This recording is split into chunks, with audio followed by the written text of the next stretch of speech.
এক প্রত্যন্ত গ্রামে অরুণবাবু সদ্যই নিজের বাড়িতে 3 kVA এর একটি সোলার সিস্টেম বসিয়েছেন। ছাদে চকচকে সোলার প্যানেল, পাশে ব্যাটারি আর ইনভার্টার, সবকিছু বেশ গুছিয়ে বসানো হয়েছে।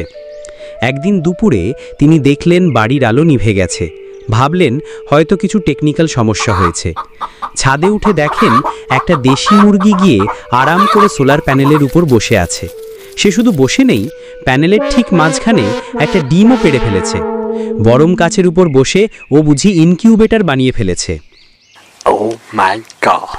অরুণবাবু প্রথমে চমকে গেলেন, তারপর হাসতে হাসতে বললেন, এ তো দেখি সোলার পাওয়ার্ড মুরগি। মুরগিটাকে নামাতে গিয়ে তিনি ব্যর্থ হন। সে তখন গুটিসুটি মেরে প্যানেলের ওপর জমে বসে আছে, যেন নিজের ব্যক্তিগত প্রপার্টি।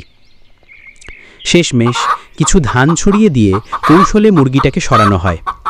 ডিমটি অবশ্য প্যানেলের ওপরই থেকে যায় কিছুক্ষণের জন্য। পরে পরিষ্কার করে প্যানেল আবার ঠিকঠাক কাজ করতে শুরু করে।